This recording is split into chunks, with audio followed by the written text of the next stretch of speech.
নমস্কার বন্ধুরা, আমি দেবলীনা চলে এসেছি দ্য ফেয়ারি টেল অফ দেবরূপের আরও একটা নতুন ব্লগ নিয়ে একটা নতুন অধ্যায় শুরু করতে চলেছি আপনাদের সকলকে সাথে করে, আপনাদের সকলের হাত ধরে। তো চলুন আজকের সকালটা আমার সাথে শুরু করুন। সারাটা দিন প্রতিটা মুহূর্তে সাক্ষী হয়ে থাকুন আপনারা। আর গরমের যা দাবদাহ বেড়েছে, সত্যি আজকে আর সহ্য করা যাচ্ছে না।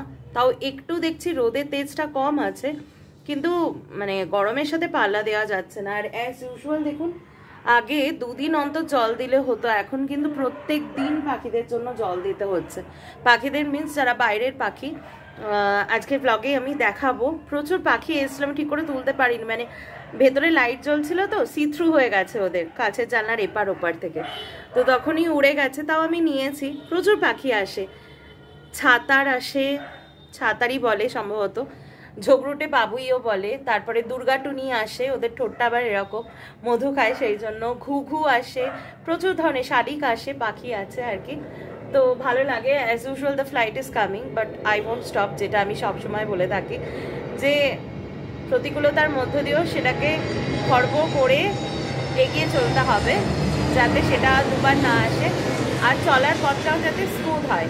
কিন্তু সব ক্ষেত্রে কোথায় করতে পারি আমরা, সেই জন্যই তো মানুষ, সুপার ন্যাচারাল ক্রিয়েশন নই। তো যাই হোক, আজকে দিনটা শুরু করি। আর দেখলেনই আমার বাগানে কিন্তু এখন ফুলের মানে ফোটার হারটা অনেক কম রয়েছে, কিন্তু এই সিজনে যারা মাস্টার পিসেস যেমন বেল আর জুঁই, তারা কিন্তু মাতিয়ে রাখছে আমার ব্যালকনিকে। সেদিনকে যখন পূর্ণিমার চাঁদটা দেখাচ্ছিলাম, এত সুন্দর ফ্রেগনেন্স, যেমন বেলফুই তেমনি জুঁই ফুল, মানে বেলফুই বলছি, বেলফুল তেমনি জুঁই ফুলের এত সুন্দর ফ্রেগনেন্স। তো বাবা বলছিল যে ওই বাড়িতে আমাদের না রজনীগন্ধা আর গন্ধরাজের গাছও আছে। তো বাবা বলছিল যে ওরাই বা বাকি থাকে কেন, মানে আমাদের ওই ছাদে যদি এই সময় আপনারা যান তাহলে গন্ধে মাতিয়ে রাখে, মানে সিজন বাই সিজন। এখন যেমন বেল জুঁই পুরো গন্ধে কাঁপাচ্ছে, তার সাথে কামিনী রয়েছে খুব সম্ভবত। এরপরে একটু বর্ষা পড়লেই হবে রজনীগন্ধা, গন্ধরাজ, মানে একের পর এক সিজন। তারপরে পুজোর সিজনে থাকে শিউলি ফুল, ভীষণ ভালো লাগে ওই বাড়ির ছাদটা। তো বাবা বলছিল আস্তে আস্তে এখানেও করবে, কিন্তু দেখুন সত্যি বলতে আর জায়গাই নেই। এই যে আমার এটা তো একটা ব্যালকনি, আর মা তো চিৎকার করছে যে বাবা মেয়েতে পুরো ব্যালকনি জুড়ে ফেলছি গাছে এ বাড়িতেও, কিন্তু কিছু করার নেই। মানে আমি আর বাবা গাছ মাও তো ভীষণ ভালোবাসে, কিন্তু মার ব্যাপারটা হচ্ছে মাকেই আলটিমেট গিয়ে সবটা মানে পরিষ্কার টরিষ্কার করতে হয়, কিন্তু বাবা গাছের ব্যাপারটা পুরোটা করে আর কি। তো যাই হোক, বেশ, এই যে এখান থেকে দেখানো যাচ্ছে কি, এটা আমার প্রতিবেশীর একটা আম গাছ, দেখছে এত বড় বড় আম হয়ে ঝুলছে। যাই হোক, লোকের আম গাছে বলবো না। এটা নিয়েও একটা প্রবাদ আছে জানেন তো, অনেক সময় আমি দেখেছি একটু গ্রাম বাংলার দিকে আর কি, যদি কারোর গাছে খুব ভালো ফল ফুল দেয় না, আমি দেখেছি গাছে না ওই যেটাকে বলে নজর কাটানোর জন্য বিভিন্ন রকমের জিনিস বাঁধা থাকে। আমি কিন্তু হেসে কাউকে মানে ইনসাল্ট করছি না, এগুলো প্রত্যেকেরই মনের বিশ্বাস, বিশ্বাসে মিলায় বস্তু, তর্কে বহুদূর। কিন্তু জিনিসটা বেশ ইন্টারেস্টিং লাগে যে মানে যাতে ফলে কেউ নজর দিতে না পারে। তো আমি বাবা এসব কিছু করছি না, ভালো নজর আসুক, মানুষের আশীর্বাদ আসুক, ভালোবাসা আসুক, সেটাই বলবো। তো চলুন আজকে আর কথা না বাড়িয়ে এই গরমের মধ্যে দিনটাকে শুরু করছি। আজকে বিকেলে বেরোনোর প্ল্যান আছে।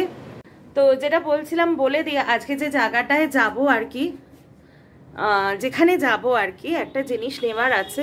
সেই জিনিসটা সম্পর্কেও আমি পারলে পরে বলবো, যদি স্কিপ করে যাই। তাই আগেই বলে রাখছি যে সেটা কিন্তু একটা খুব ভালো জিনিস হতে চলেছে। মানে আমার হাজব্যান্ড আর আমি আমাদের যে ড্রিমটাকে বাস্তবায়িত করছি, already is going to be completed, হয়ে গেছে। তো আজকে যে জিনিসটা কিনতে যাব, সেই মানে যেটা বাস্তবটা হলো স্বপ্নটা, তাতে একটা খুব গ্রেট একটা ইম্পর্টেন্ট রোল প্লে করবে। আমি জানি আপনারা কেউ বুঝতে পারবেন না, কারণ আমি বোঝানোর মতো করে বলছি না। কারণ দেখুন, সব কিছুর একটা শুভ ক্ষণ থাকে, আমি সবসময় বলি। সেই ক্ষণটা যত সময়টা না আসছে, ততক্ষণ আমি অ্যানাউন্স করছি না, আমাকে একটু মাফ করে দেবেন। আমি নিশ্চয়ই আপনাদের বলবো, সেটা আপনারা চোখে দেখবেন। তো আপাতত এটা জানুন যে কোনো একটা ভালো কাজকে বরণ করে নেওয়ার জন্য কোনো একটা ভালো জিনিসকে আমরা আনতে যাচ্ছি আজকে। তো চলুন দিনটাকে শুরু করছি। আজকে একটা লম্বা দিন হবে, প্লিজ ব্লগটা পুরোটা দেখুন। আর ভালো লাগলে প্লিজ একটু সাবস্ক্রাইব করুন, যাতে আমি একটু উৎসাহিত হতে পারি, আর কিছু না। তো চলুন। তো স্নান করা হয়ে গেছে। আজকে এত গরম লাগছে, এত গরম লাগছে, আজকের গরমটা যেন সাংঘাতিক, মানে নেওয়া যাচ্ছে না রীতিমতো। এই দেখুন এসি একদম 17 করে বসে আছি। স্নান করে আসলাম, কিন্তু তবুও মানে যতক্ষণ বাইরে ছিলাম দরদর করে ঘামছি, মানে বাধ্য হচ্ছি এরকম এসির মধ্যে থাকতে। যদিও এসির মধ্যে যাদের অ্যাভেলেবিলিটি আছে, দেখুন কম বেশি সবাই থাকেন, কিন্তু সব সময় থাকাটা তো উচিত না, না আমিও থাকি না, কিন্তু আজকের দিনটা সত্যি খুব বাধ্য হচ্ছে।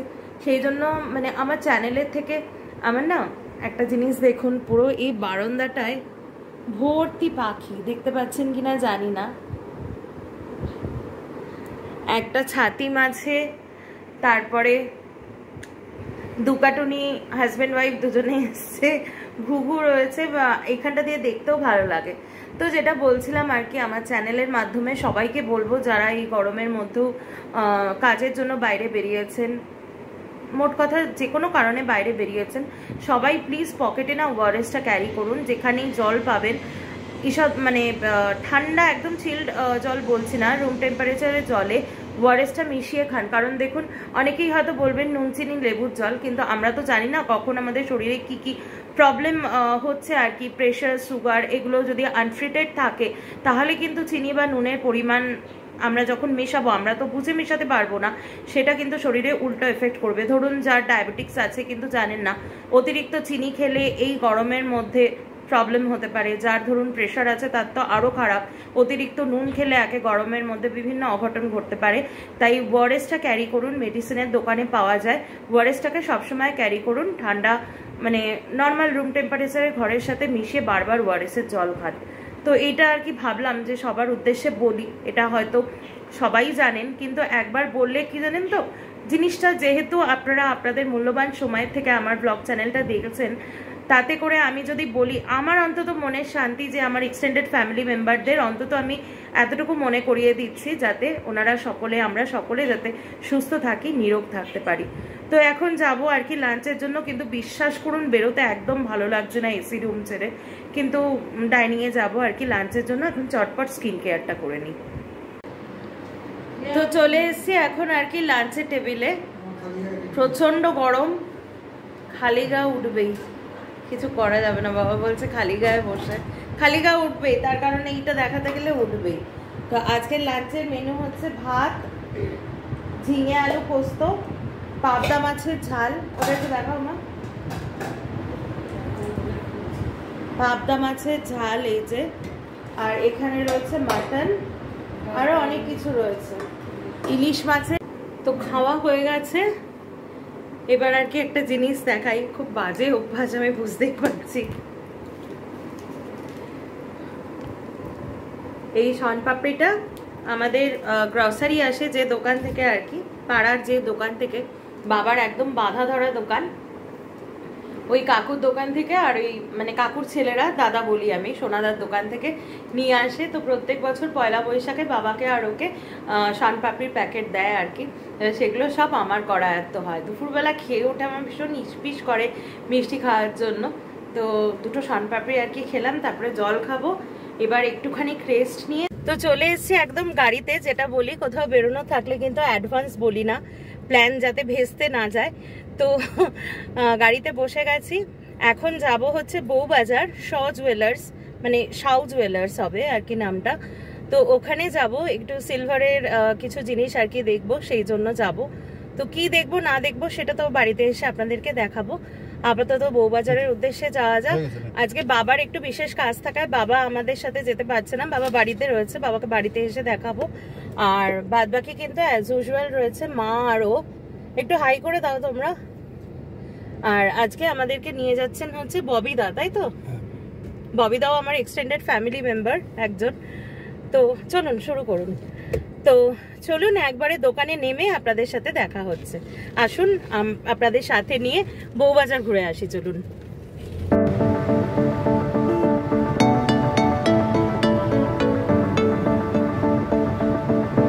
আপনাদেরকে আমার কলেজটা দেখাই, দেখুন এই যে, দেখুন এই যে এই বিল্ডিংটা, এই বিল্ডিংটা আমার কলেজের নাম বিদ্যুৎ institute of management and technology. এই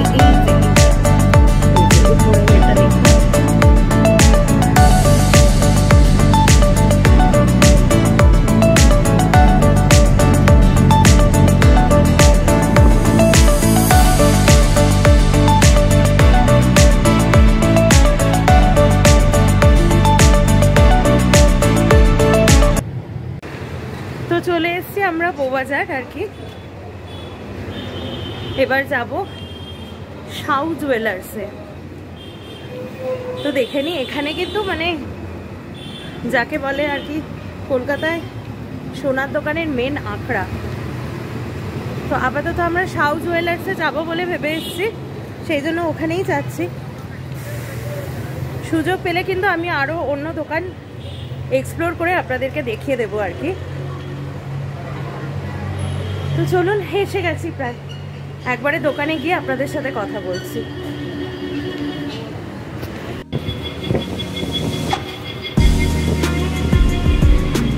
দেখুন প্রায় সমস্ত ঠাকুর দেবতার কিন্তু রূপোর মূর্তি আর কি এখানে রয়েছে।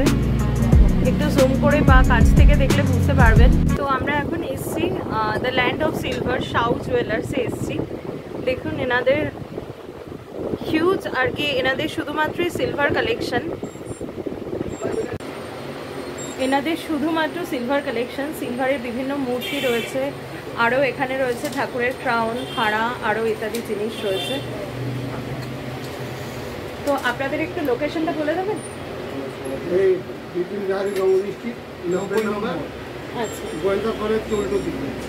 ওকে, বিপিন বিহারী গাঙ্গুলি স্ট্রিট, গোয়েঙ্কা কলেজের ঠিক অপোজিটে। দেখুন, আচ্ছা 90 নাম্বার আর কি। এই যে কার্ডটা আমি শো করে দিচ্ছি, এটা শো করে দিচ্ছি, আপনারা স্ক্রিনশট তুলে নেবেন। তো এখানে অনেক রকম জিনিস আমি দেখছি। আচ্ছা, আপনাদের এখানে সুরভি গাই হবে? সুরভি গাই বা রূপর গোপাল, একটু আমার অডিয়েন্সের জন্য একটুখানি রূপর গোপাল দু একটা একটু দেখিয়ে দিন।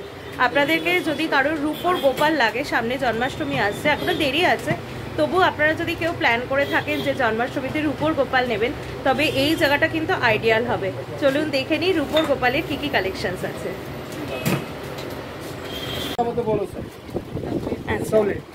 এটা হচ্ছে হালকার মধ্যে বড় সাইজ, এটা হালকার মধ্যে বড়, হ্যাঁ, আর এগুলো আছে সলিড। তো এইটার ওয়েট কি আছে?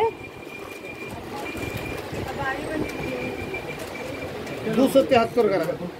273 গ্রাম। তো আজকের রেটে এটা প্রাইস কি আসবে?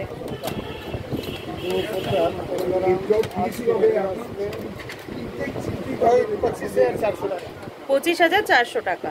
তো এরকম কিন্তু প্রচুর কালেকশনস আছে, আপনারা এখানে ভিজিট করতে পারেন। টোটাল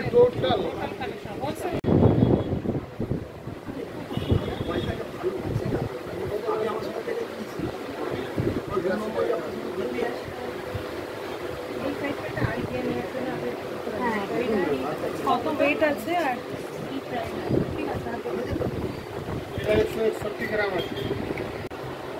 তো আপনাদেরকে যেটা বলছিলাম যে সাউ জুয়েলার্সে এখানে কিন্তু চারিদিকে তাকালেই মানে পুরো সিলভার অ্যান্ড সিলভার, প্রচুর কিছু সিলভারের আপনি যাই চাইবেন। এখানে দেখছেন বিভিন্ন পানের ডিবাগুলো থেকে শুরু করে, এমনকি আমি এখানে একটু আগে দেখলাম সিলভারের ধুনুচি, এই যে এটা। তো তুমি একটু পেমেন্টের এটা করতে থাকো। সিলভারের ধুনুচি, আরও সব থেকে যেটা ভালো লাগছে, দাঁড়ান আপনাদেরকে একটু দেখ, রূপোর প্লেট দেখাচ্ছি। দেখুন কাজটা, আমি বলবো ওকে তুমি একটু কাজটা দেখাও, আর ভেতরের এই কাজটা দেখুন। এগুলো কিন্তু ভীষণ অ্যান্টিক, এগুলো মানে এমনি ইউজ তো করা যাবে, ডেলি, হ্যাঁ রেগুলার ইউজ করা যাবে আর কি। এটা একটা সাইজ আছে, আবার যদি মনে করেন একটু কম সাইজে, অনেক সময় হয় যে ঠাকুরের জন্য, ঠাকুরকে বেশ একটু ফুল মিষ্টি এগুলো সাজিয়ে দিলেন, তার জন্য কিন্তু এই সাইজটা আইডিয়াল। এটাও কিন্তু অলমোস্ট সেম সাইজ। তো এগুলোর কিরকম ওয়েট আসছে? এগুলো দেখুন 150 গ্রাম, 80 গ্রাম, 100 গ্রাম, আমি এক্স্যাক্ট ওয়েটটা বলছি না, তবে এরকমই ওয়েটের মধ্যে কিন্তু চলে আসবে। আমি তিনটে আবার দেখিয়ে দিচ্ছি, দেখুন আপনাদের যদি পছন্দ হয়। মুকুটটা তো দিয়ে দেবো, হ্যাঁ আমি তো দিয়ে দেবো, আপনি আসবেন কবে? আসছে কোথায়? দেখুন প্রায় সমস্ত ঠাকুর দেবতার কিন্তু রূপোর মূর্তি আর কি এখানে রয়েছে। একটু জুম করে বা কাছ থেকে দেখলে বুঝতে পারবেন। লক্ষ্মী নারায়ণ রয়েছে, দুর্গা ঠাকুর রয়েছে, কালী ঠাকুর, রাধা কৃষ্ণ। এখানে দেখুন রূপোর বিভিন্ন ইউটেন্সিলস, যেগুলো একটু শৌখিনতার সাথে, তার মধ্যে দেখুন রূপোর ঘন্টা রয়েছে, গ্লাস রয়েছে, আরও বিভিন্ন ঘটি, এগুলো যেগুলো ডিজাইন করা, এবং তার সাথে রয়েছে এগুলো বোধহয় লোমেন স্ট্যান্ড বলে এগুলোকে, এগুলোও সুগন্ধি মানে ধূপের জন্য ব্যবহার করা হয়। তো প্রচুর কালেকশন এখানে রূপোর, টোটাল ইউটেন্সিলস, ডিনার সেটও তো পাওয়া যায় রূপোর। এখানটাও দেখুন, এখানে বিভিন্ন শৌখিন মানে ভ্যানিটি যেগুলো হয় শোপিস হিসাবে সেগুলোও রয়েছে। লোমেন স্ট্যান্ডগুলো খুব সুন্দর। আর এখানে দেখুন গিফট আইটেম,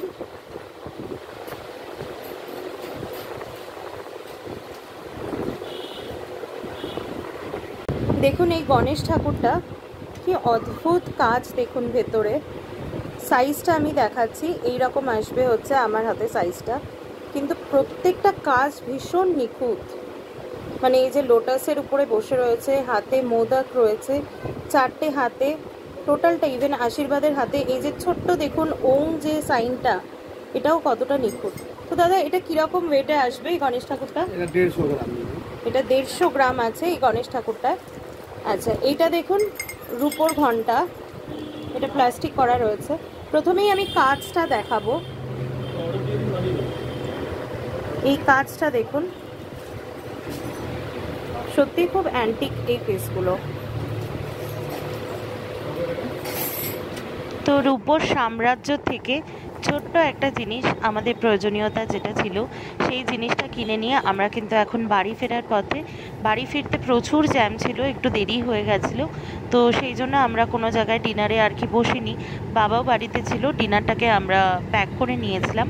তো আমাদের সবথেকে পছন্দের যে জায়গা শেরি পাঞ্জাব, সেখান থেকে আজকে ডিনারটা প্যাক করা হয়েছে। চলে এসেছে শেরে পাঞ্জাবে, এখন পার্সেলের জন্য অর্ডার করে দেওয়া হয়েছে, নিয়ে তারপরে পিক আপ করে তারপরে যাব। দেখুন আজকের স্পেশাল কিছু মেনু আছে, এই দেখুন বোর্ডে লাগানো আছে স্পেশাল মেনু।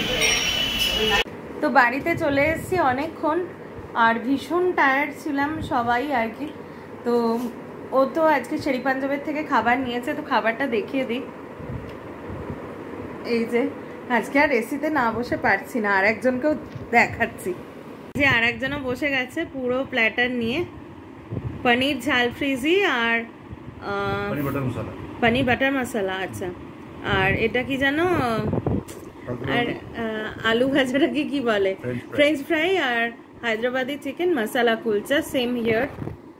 তো খাও, আমিও খেয়ে নিই। তো ব্লগটা এডিট করতে যখন গেছিলাম তখন দেখলাম যে ব্লগটা আজকে এন্ড করা হয়নি, ডেড টায়ার্ড ছিলাম একদম, তাই এই ভিডিওটার মধ্যে দিয়ে বলে দিচ্ছি যে ব্লগটা যদি আপনাদের ভালো লেগে থাকে তাহলে অবশ্যই ব্লগটাকে please do like, share and subscribe to the fairy tale of Debarup, যাতে আমি দেবলীনা আরও বেশি ইন্সপায়ার্ড হয়ে আরও নতুন নতুন ব্লগ নিয়ে আপনাদের কাছে আসতে পারি। ততক্ষণ আপনারা সকলে সুস্থ থাকবেন, ভালো থাকবেন, শান্তিতে থাকবেন। দেখা হচ্ছে কালকে একটা নতুন ব্লগে খুব তাড়াতাড়ি। ততক্ষণের জন্য বাই, গুড নাইট, টাটা।